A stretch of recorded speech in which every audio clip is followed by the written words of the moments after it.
Tú apagas la luz al salir de una habitación y alguien más joven te mira como si vinieras de otro siglo. Guardas el bote de cristal vacío. Aprovechas hasta la última cucharada del frasco. Y en silencio, alguien piensa que eres tacaño, anticuado, un poco raro, pues déjame decirte lo que encontré, porque me pasé meses tirando de este hilo. Esos hábitos feos, incómodos, que nadie quiere presumir, son exactamente los que separan a los mayores que llegan tranquilos a fin de mes de los que viven con el corazón encogido. No es cuánto ganas, es una forma de vivir que casi nadie practica ya. Y todo esto viene de una generación que sobrevivió a cosas que nosotros ni imaginamos, gente que aprendió a estirar cada moneda hasta hacerla gritar. Esa sabiduría no se perdió por casualidad. Alguien se benefició de que la olvidáramos.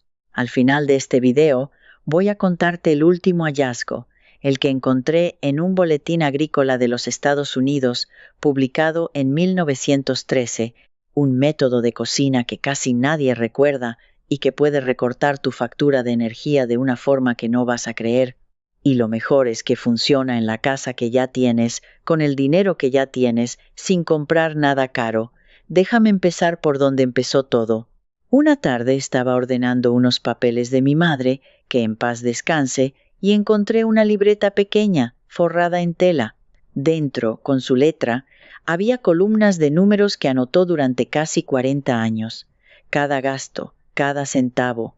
Y al ver esa libreta, entendí que había una forma de vivir que yo nunca aprendí del todo y que estaba desapareciendo delante de mis narices. Lo primero que me llamó la atención fue algo que hoy nos parece absurdo. Mi madre lavaba las bolsas de plástico y las colgaba a secar sobre el grifo. Yo la regañé 1000 veces por eso. Me parecía cosa de otra época, de pobreza, de gente que no sabe soltar. Pero cuando empecé a investigar, encontré que ese gesto tan feo escondía algo mucho más grande que una bolsa. Resulta que esa costumbre no nació de la tacañería. Nació de una mentalidad que los estudiosos llaman economía del hogar y que fue una disciplina seria enseñada en universidades durante décadas. En los Estados Unidos existió toda una rama académica dedicada a esto desde comienzos del siglo XX. Mujeres con títulos universitarios estudiaban cómo administrar una casa igual que un ingeniero estudia un puente. No era humillante, era una ciencia. Y aquí viene el primer dato que me dejó pensando durante días. Un estudio del comportamiento del consumidor mostró que las personas que reutilizan y reparan objetos cotidianos no gastan menos solo por el objeto en sí. Gastan menos porque cada vez que reutilizan algo, entrenan al cerebro para preguntarse antes de comprar. Ese pequeño instante de duda, repetido miles de veces al año, es lo que de verdad ahorra la fortuna. No la bolsa, el hábito mental detrás de la bolsa, piénsalo. Una persona que lava y reutiliza no está ahorrando 4 monedas en plástico. Está construyendo una muralla contra el impulso, y el impulso es lo que nos vacía la cartera. Los mayores de la generación de mi madre tenían esa muralla puesta las 24 horas del día, sin darse cuenta siquiera. Yo pensaba que era una bobada. Me equivoqué. Y cuanto más leía, más entendía que cada uno de estos hábitos feos escondía una lógica de hierro. Pero todavía me faltaba la pregunta más importante. Si esto funcionaba tan bien, ¿por qué dejamos de hacerlo? ¿Quién ganó cuando nosotros lo olvidamos? Sigamos con el hilo, porque el segundo hallazgo fue el que empezó a levantarme la sospecha. Volví a la libreta de mi madre. Aquellas columnas de números no eran un capricho. Descubrí que llevar cuentas escritas a mano fue durante generaciones el arma secreta de las familias que salían adelante, y no lo digo yo, lo dice la historia.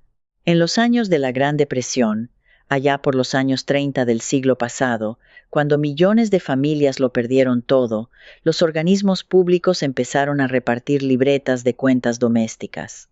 Se enseñaba a la gente a anotar cada ingreso y cada gasto, porque descubrieron algo muy simple y muy poderoso. La familia que anota lo que gasta, gasta menos sin hacer nada más, solo por escribirlo. Y aquí está el número que me hizo enderezarme en la silla. Distintos estudios sobre el registro de gastos Han encontrado que las personas que apuntan lo que gastan reducen su consumo entre un 10 y un 20% en los primeros meses, sin proponérselo, sin ponerse a dieta de dinero, sin sufrir. El simple acto de mirar el número a los ojos cambia la conducta. Un 10 o un 20%. Piensa en lo que eso significa con una pensión. Si vives con 1,200 al mes, estamos hablando de recuperar entre 120 y 240 cada mes. Dinero que ahora mismo se te escapa entre los dedos sin que sepas por dónde. Al año son miles. Solo por coger un lápiz. Mi madre lo hizo durante casi 40 años. Cuando eché las cuentas de lo que esa disciplina le pudo ahorrar a lo largo de su vida, el número me dejó frío. Estamos hablando de una cantidad con la que se compra una casa pequeña. Todo, guardado, columna por columna, en una libreta forrada de tela que yo por poco tiro a la basura. Pero aquí es donde la cosa se puso interesante, porque me pregunté algo incómodo. Si apuntar los gastos es tan poderoso y tan barato, ¿por qué ya nadie lo hace?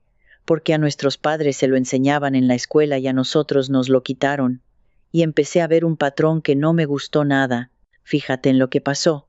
A mediados del siglo XX, cuando llegó la explosión del consumo, apareció algo que lo cambió todo y que hoy llevamos en el bolsillo sin pensarlo. El crédito fácil, la compra a plazos, la tarjeta, y con el crédito llegó un mensaje nuevo, repetido en cada anuncio, en cada revista, en cada programa. Un mensaje que decía, sin decirlo con esas palabras, que ahorrar era de pobres, que reparar era de fracasados, que llevar cuentas era de gente que no sabía disfrutar de la vida. Esa es la primera pieza del villano que fui armando poco a poco. No hubo un hombre malo con bigote, hubo algo más frío.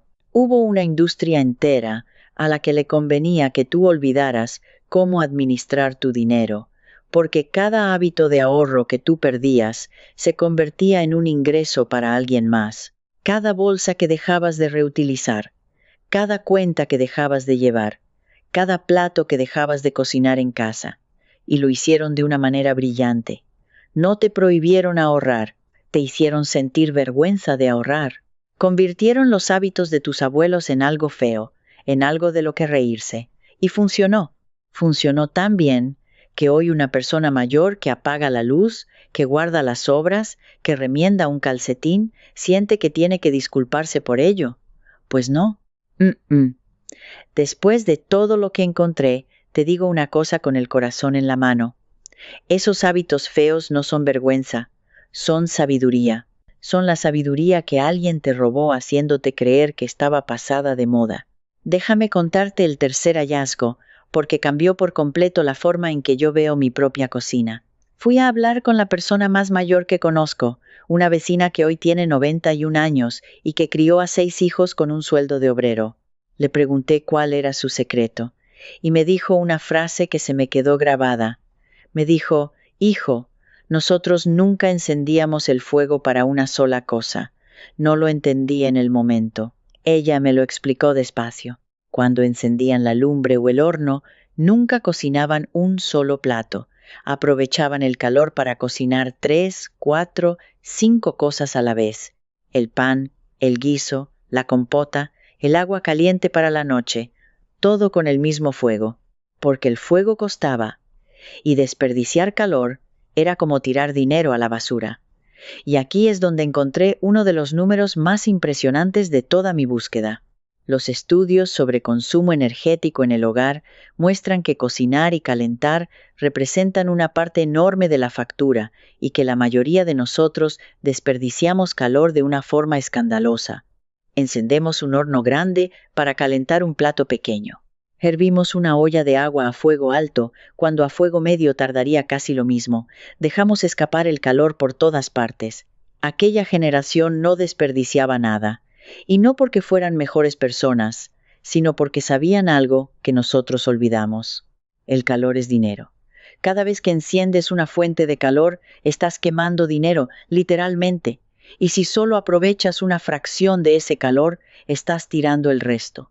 La costumbre de cocinar en tandas, lo que hoy los jóvenes redescubren y llaman con nombres modernos, tiene más de 100 años. Cocinar una vez a la semana en grandes cantidades. Aprovechar el horno caliente para meter varias bandejas. Usar el calor que sobra. Guardar. Recalentar solo lo justo.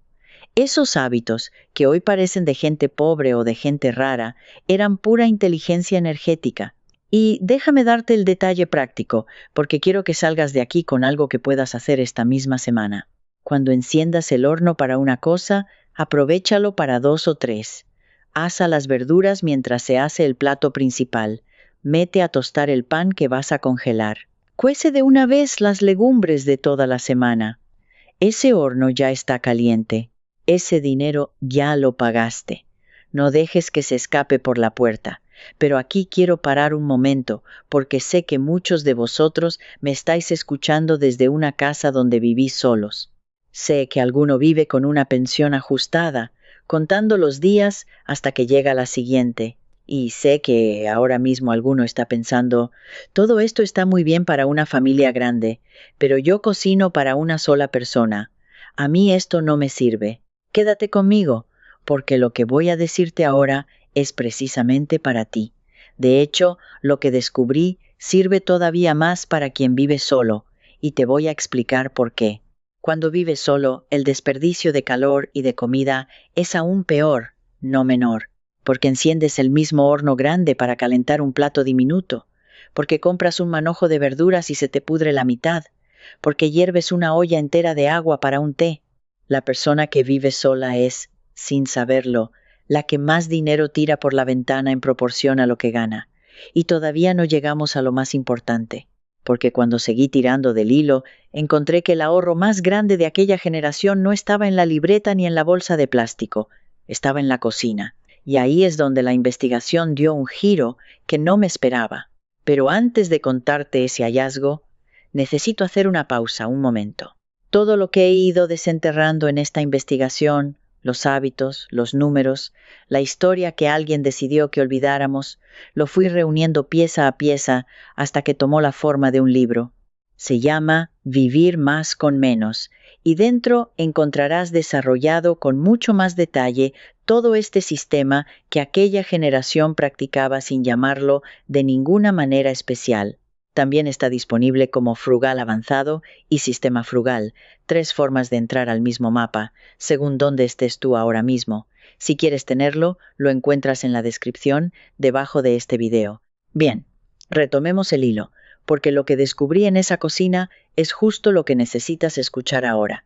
Y aquí está el método que encontré para ti, y que no cuesta ni una moneda. Se llama cocinar una vez, comer muchas, un día a la semana. El que tú elijas, enciendes el fuego una sola vez y preparas una olla grande de algo sencillo, un guiso de legumbres, una sopa espesa, un arroz con lo que tengas. Luego lo repartes en porciones, una para cada día, y las guardas.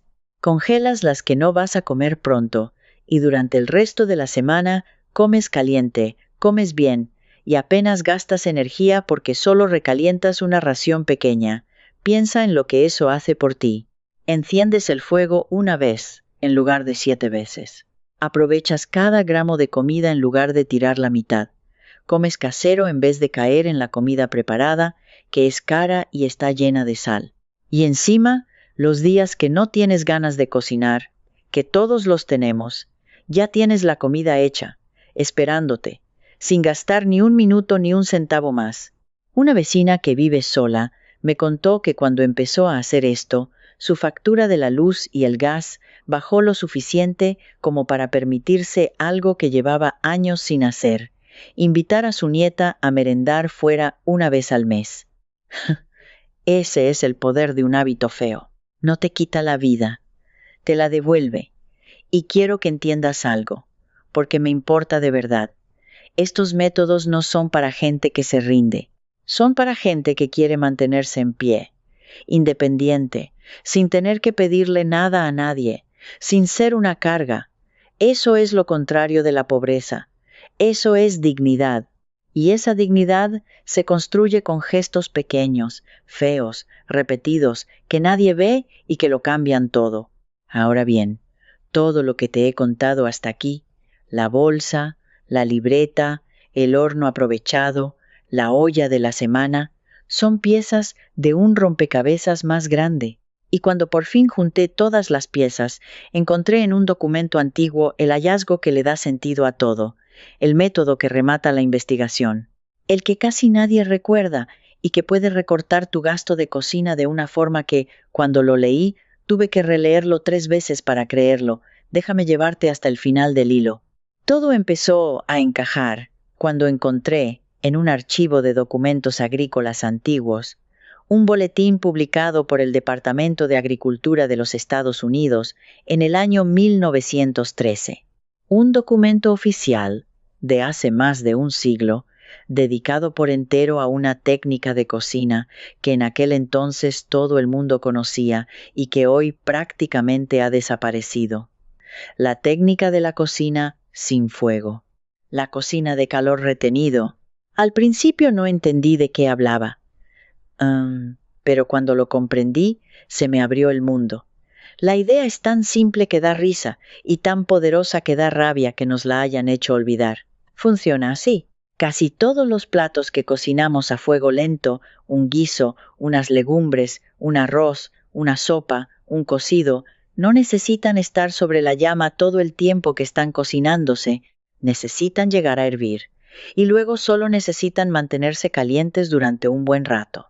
Pero nosotros dejamos el fuego encendido todo ese rato, quemando dinero, cuando en realidad la comida ya no necesita esa llama, solo necesita conservar el calor que ya tiene. Nuestros abuelos descubrieron algo genial. Si llevas la olla a ebullición durante unos minutos y luego la retiras del fuego y la envuelves bien, metida en una caja rellena de mantas, de trapos, de papel arrugado, de heno, de lo que tengas, la olla sigue cocinando sola durante horas con el calor que ya guardaba dentro, sin gastar ni una gota más de energía. La comida se termina de hacer sola, encerrada en su propio calor. En aquella época a esto le llamaban la cocina caja o la cocina sin fuego, y en el norte de Europa la llamaban la caja noruega. Y no era cosa de pobres desesperados. Era una técnica respetada, estudiada, publicada por instituciones serias. Aquel boletín de 1913 explicaba con detalle cómo construir una en casa y cuánto combustible ahorraba a una familia. En tiempos de guerra, cuando el combustible escaseaba, los gobiernos animaban a la gente a usar este método precisamente porque el ahorro era enorme. Y aquí está el número que me hizo releer 3 veces. La cocina de calor retenido puede ahorrar entre un 50 y un 80% de la energía que gastas en cocinar a fuego lento esos platos largos, no un 10, no un 20, hasta un 80% del combustible de cada guiso, porque en lugar de tener el fuego encendido 2 horas, lo tienes encendido 15 minutos y las otras horas la comida se cocina sola, gratis, dentro de la caja. Deja que eso te cale un momento. Cada cocido, cada olla de garbanzos, cada guiso de lentejas, cada caldo que has hecho en tu vida, lo has pagado hasta 5 veces más caro de lo que hacía falta. No porque tú hicieras nada mal, sino porque nadie te enseñó lo que sí sabía tu bisabuela. Y lo mejor de todo es que puedes hacerlo este fin de semana sin comprar nada. Escúchame bien, porque es así de fácil. Coges tu guiso, tus legumbres, lo que quieras cocinar de esos que van a fuego lento, lo pones al fuego y lo dejas hervir con fuerza unos 10 o 15 minutos para que todo el contenido esté bien caliente, hirviendo de verdad. Luego, apagas el fuego, tapas la olla bien tapada y la envuelves. La metes dentro de una caja de cartón o una nevera portátil vieja o una olla más grande y la rodeas por todos lados con mantas viejas, toallas gruesas, cojines, ropa que ya no uses, lo que tengas en casa. Que quede bien abrigada como un bebé en invierno, sin ningún hueco por donde se escape el calor. Y la dejas ahí, quieta, entre 2 y 4 horas. Cuando la destapes, la comida estará hecha. Cocinada del todo, tierna, jugosa, sin que hayas gastado ni un minuto más de gas ni de luz. El calor que ya estaba dentro hizo todo el trabajo. Y como se cocina tan despacio y tan suave, muchas veces sale más rica que a fuego directo, porque no se pega, no se quema, no se reseca. Piensa en la caja noruega como un termo gigante para tu comida. Un termo mantiene el café caliente horas sin enchufarlo a nada. Pues esto es lo mismo, pero para tu cocido. El principio tiene más de 100 años. Está en un documento oficial de 1913, lo usaron nuestros abuelos, lo usaron los gobiernos en tiempos de escasez, y luego, cuando la energía se volvió barata y las cocinas modernas se pusieron de moda, alguien decidió que ya no hacía falta contárselo a nadie. Porque esa es la verdad incómoda que encontré al final del hilo. Este método no se perdió porque dejara de funcionar. Funciona igual de bien hoy que hace 100 años. Se perdió porque a nadie le convenía que tú siguieras gastando la mitad en cocinar. Se perdió porque una casa que ahorra energía es una casa que compra menos, que consume menos, que necesita menos. Y a cierta gente eso nunca le ha gustado. Pero yo lo encontré. Estaba ahí, guardado en un archivo, esperando a que alguien tirara del hilo. Y ahora te lo entrego a ti, para que hagas con ello lo que aquella generación hizo. Sobrevivir con dignidad, sin pedir permiso, sin pedir ayuda, dueño de tu propia casa y de tu propio dinero. Déjame que te junte todas las piezas antes de despedirme, porque quiero que salgas de aquí con el mapa completo en la cabeza. 10 hábitos feos, todos unidos por una misma idea. Reutilizar antes de comprar, para entrenar la duda que frena el impulso. Anotar cada gasto en una libreta, para recuperar entre un 10 y un 20% sin sufrir. Aprovechar el horno para varias cosas a la vez, porque el calor ya lo pagaste. Cocinar una vez y comer muchos días, sobre todo si vives solo. Guardar las sobras como si fueran oro, porque lo son. Reparar antes de tirar. Apagar lo que no usas. Comprar con lista y nunca con hambre. Comparar el precio por peso y no por envase. Y el más olvidado de todos, cocinar con el calor retenido, la caja noruega para gastar hasta un 80% menos en cada guiso. Ninguno de estos hábitos es bonito. Ninguno se presume. Ninguno sale en los anuncios. Y precisamente por eso funcionan. Porque el ahorro de verdad nunca fue glamuroso. Fue callado, terco, humilde y constante, como aquella libreta forrada de tela que casi tiro a la basura. Lo que de verdad recuperaste hoy no es un truco para la cocina, es algo que te quitaron sin que te dieras cuenta. Te quitaron la idea de que cuidar tu dinero es motivo de orgullo y te lo cambiaron por la vergüenza de parecer anticuado. Hoy te devuelvo ese orgullo. Esos hábitos no te hacen tacaño, te hacen libre. Y tú eres exactamente el tipo de persona que entiende esto. Eres de los que prefieren lo que de verdad funciona antes que lo que está de moda. De los que confían más en lo que hicieron sus abuelos que en lo que grita la publicidad. De los que saben que la verdadera riqueza no es gastar mucho, sino no necesitar tanto. Esa es tu fuerza. Y nadie te la puede quitar. Ahora quiero pedirte una cosa, y quiero que la hagas de verdad, no solo que lo pienses. Dime en los comentarios una sola cosa. ¿Habías oído hablar alguna vez de la caja noruega, de cocinar con el calor retenido, o es la primera vez en tu vida que lo escuchas? Escríbelo abajo, aunque sea una sola palabra, sí o no. Me importa de verdad saberlo, porque cuanta más gente responda, más entenderé cuánto de esta sabiduría hemos perdido. Y si conoces a alguien, un hermano, una vecina, un amigo que vive solo y anda ajustado con la pensión, mándale este video. Puede que le cambie el mes. Y quédate conmigo, porque esto no es un canal más. Esto es un grupo de personas que estamos desenterrando uno a uno los secretos que aquella generación conocía y que casi se pierden para siempre. Si te suscribes, estás uniéndote a los que se niegan a dejar que esa sabiduría muera. Porque en la próxima investigación voy a contarte algo que encontré en el mismo archivo, justo al lado de aquel boletín de 1913. Un método que usaban nuestras abuelas para conservar los alimentos frescos durante semanas, sin nevera, sin electricidad, sin gastar un solo céntimo. Lo tenían delante de la ventana de la cocina, a la vista de todos, y hoy nadie recuerda cómo funcionaba. Yo ya empecé a tirar del hilo, y cuando lo tenga entero, tú vas a ser el primero en saberlo. Y ahí lo tienes. pero la libreta de mi madre esconde mucho más de lo que cabe aquí.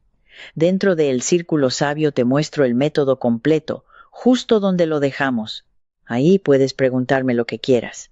Y te respondo yo mismo, en persona. No una máquina. Y no estás solo. Gente de experiencia como tú ya está dentro. Apunta la cámara de tu teléfono al código. Y si un día no quieres seguir, cancelas con un clic.